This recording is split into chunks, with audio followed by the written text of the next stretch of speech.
సమర్థ సద్గురు సాయినాథ్ మహారాజ్కి జై. సాయి భక్తులందరికీ నమస్కారం అండి. సాయినాథుని ఆశీర్వాదం వల్ల అందరూ సుఖ సంతోషాలతో ఉండాలి అని మనస్ఫూర్తిగా బాబాని ప్రార్థిస్తూ ఈరోజు వీడియోని అయితే స్టార్ట్ చేస్తున్నాను. ఇక ఈరోజు వీడియోలో బాబాగారు ఏమంటున్నారంటే, బిడ్డ, ఇది వరకు ఎప్పుడూ లేని అశాంతితి నీలో కనిపిస్తుంది తల్లి. ఇది వరకు ఏం ఉన్నా లేకున్నా కూడా నువ్వు చాలా ప్రశాంతంగా ఉండేదానివి. ఎలాంటి దిగులు అలజడి లాంటివి ఏమీ లేకుండా బాగానే ఉన్నావు కదా తల్లి. ఇప్పుడు అవేమీ నీ దగ్గర లేవు. అంతా కూడా మేఘంలాగా తొలగిపోతున్నాయి. కష్టాలు నిన్ను చుట్టుముట్టేశాయి కదా బిడ్డ. నిన్ను ఆ కష్టమైన రోజులు కట్టిపడేస్తున్నాయి. రాత్రులు నిద్ర అనేది లేకుండా అవస్థపడుతూ ఉన్నావు. మంచి రోజుల కోసమే ఎదురు చూస్తూ ఉన్నావు తల్లి. మంచి జరగకపోతుందా, మంచి రోజులు రాకపోతాయా అని ఎదురు చూసి చూసి కూడా నువ్వు ఎంతగానో అలసిపోతున్నావు. ఎందుకు అన్నీ నాకు ఇలా జరుగుతున్నాయి అని నువ్వు చాలా భయపడిపోతున్నావు. నీకు అసలు మంచి అనేదే జరగదా అని బాధపడుతున్నావు. ఈ చేదు కాలం నిరంతరం కూడా నీ జీవితంలో ఉంటుందా అనేసి చాలా భయపడిపోతున్నావు కదా తల్లి. నీలో ఉన్న దిగులు అలజడి అశాంతిని పోగొట్టి ఒక మంచి శుభవార్తనే తీసుకొచ్చాను తల్లి.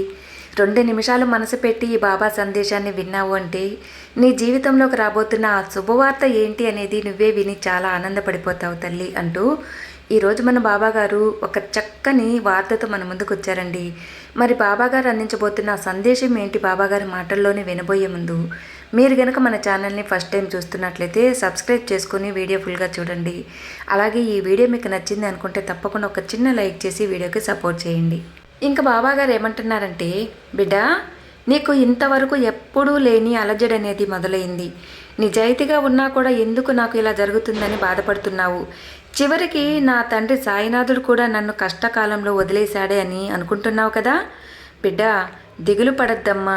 ఈ సాయి తండ్రి నిన్ను కష్టాలు ఎప్పుడూ వదిలేయలేదు. నీ కష్టాలన్నీ తొలగిపోయే సమయం ఆసన్నమైంది. మంచి రోజులని సిద్ధం చేసి పెట్టాను.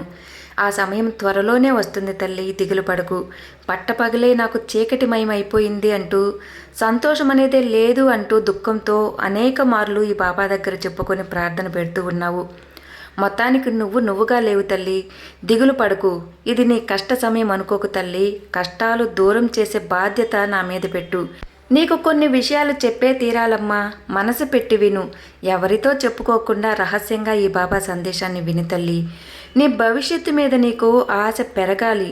నీ మీద నీకున్న నమ్మకం అనేది నిండుగా ఉండాలి. నిన్ను నువ్వే ధైర్యపరచుకోవాలమ్మా. అప్పుడైతేనే నీ జీవితం ఒక మంచి దారిలో పడుతుంది. ప్రతి కష్టానికి కూడా ఖచ్చితంగా ఒక ముగింపు అనేది ఉంటుంది తల్లి. నీ కష్టాలకు కూడా ముగింపు ఉంది తల్లి. అన్నీ మారుతాయి. అన్నింటినీ నేను మారుస్తాను కదా.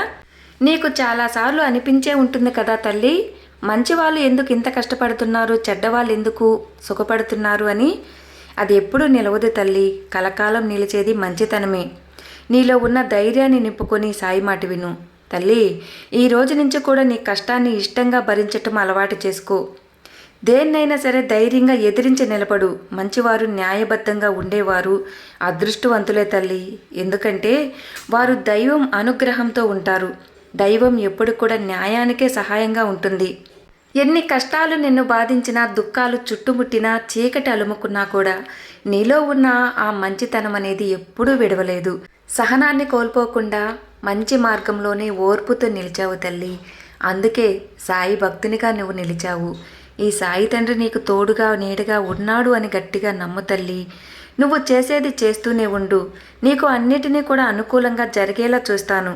దురదృష్టాన్ని దూరం చేసి అదృష్టాన్ని అందజేయబోతున్నాను బిడ్డ అంటూ ఈరోజు మన సాయినాథుడు ఒక చక్కని సందేశాన్ని మనకు అందించారండి. మరి బాబాగారి సందేశం మీకు నచ్చింది అనుకుంటే తప్పకుండా ఈ వీడియోకి ఒక చిన్న లైక్ చేసి సపోర్ట్ చేయండి. అలాగే ఈ వీడియోని మీ ఫ్రెండ్స్ అందరికీ కూడా షేర్ చేయండి.